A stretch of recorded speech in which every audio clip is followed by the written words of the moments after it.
네, 안녕하십니까. 유쾌한입니다. 이번에는 두 번째 집 짓는 순서와 관련된 내용을 보도록 하겠습니다. 먼저 사진 한 장 보고 시작하겠습니다. 여기 보면 사진이 있는데요. 벽이 이렇게 금이 쫙 갔어요. 자세히 보시면은 거의 손가락 들어가는 정도가 아니고 벽돌이 거의 들어갈 정도죠. 그죠? 굉장히 많이 들어갔어요. 그래서 금이 쫙 갔는데, 여기 위에, 여기 보면은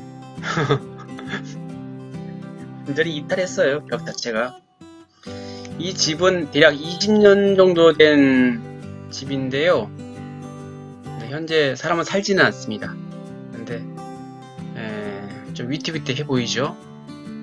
이 집을 보면은 좀 다들 보고 이렇게 마음이 찹찹한가 봐요. 좀 불안하고 어수선하다, 당황하다 이런 표현들을 하시는데,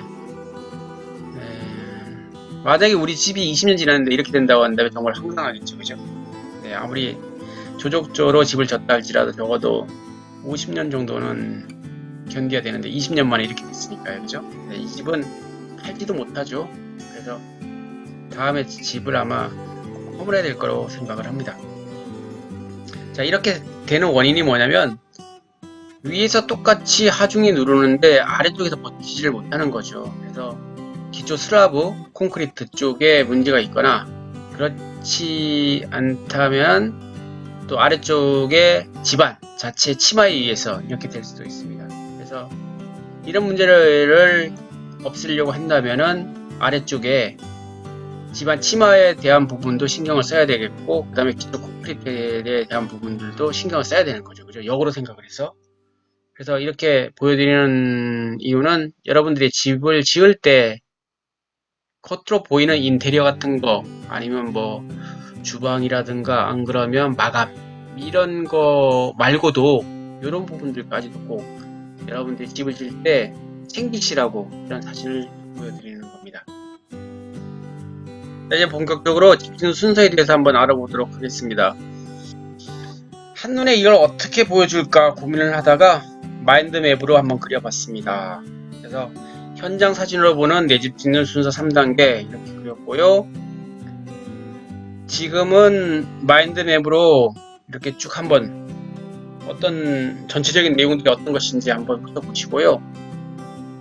그 다음에는 현장 사진들 보면서 기초공사, 골조공사, 외부마감, 설비공사, 내부마감, 살림살이, 외부설비, 외부공사 이런 것들이 어떤 것인가 사진으로 보시면서 다시 한번 설명을 드리도록 하겠습니다. 먼저 간략하게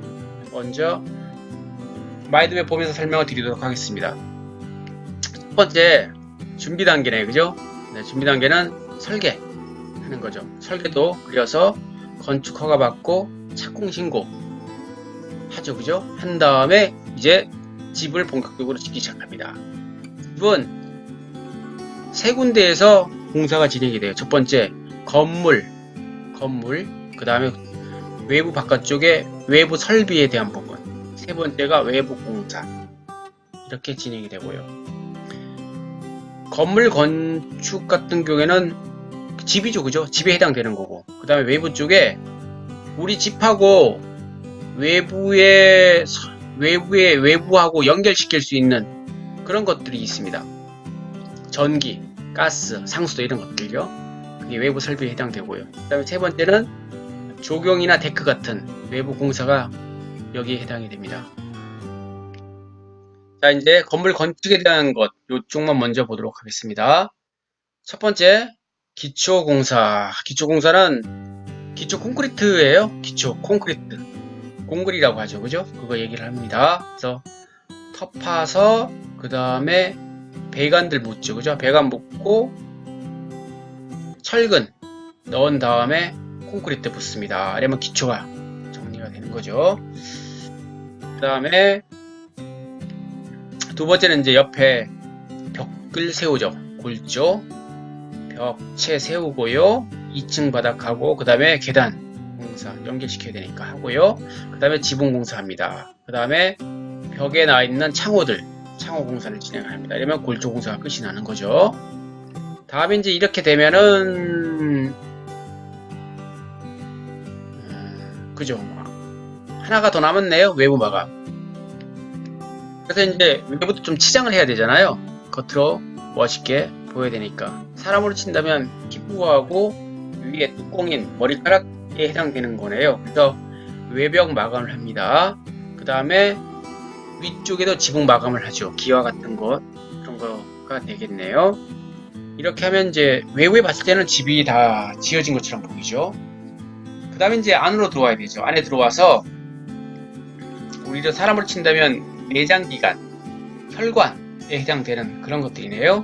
온돌 시공하고 내원수, 관 시공하고요. 전기, 공사, 통신선 공사 이런 것들을 하죠.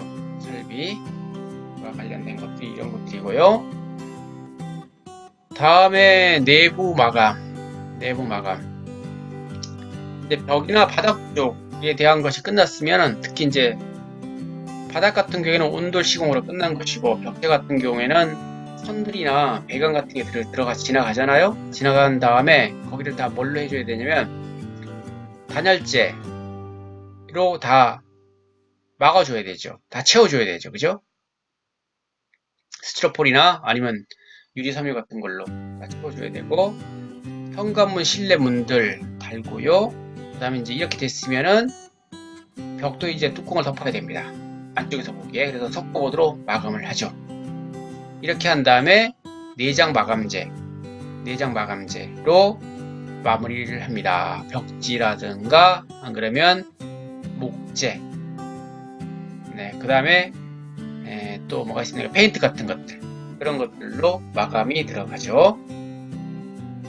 그 다음에 이제 이런 것들이 됐으면 집은 거의 다 완성이 된 거예요. 거기다 이제 살림살이에 해당되는 농이라든가 신발장 같은 가구들, 선반 같은 것들, 그런 거랑 에어컨 같은 그런 가전제품들을 들여놓게 되는 거죠.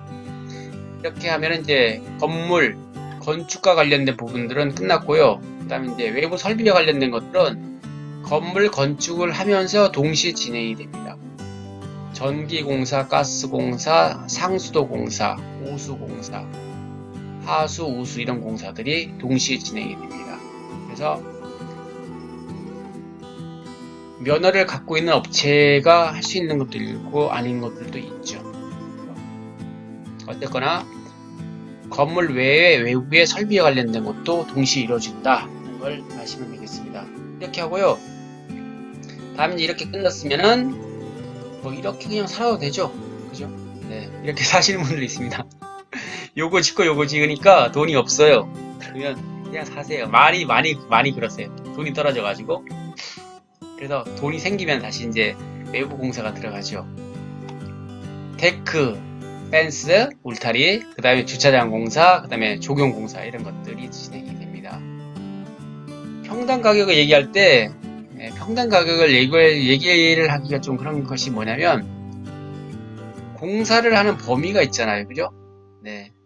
공사하는 범위가 있는데 이것만 가지고 평당 500을 얘기하는지 여기까지 포함해서 500인지 이것까지 해서 3개를 다 해서 500인지 그거를 명확히 짚고 견적가를 알아봐야 되는 거죠. 무조건 그냥 평당 얼마예요 라고 하면은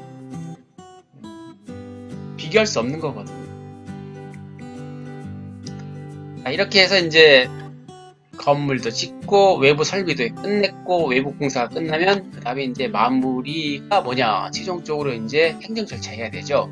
준공 검사가 떨어지면 사용 승인이 떨어진 거니까 사용해도 되죠.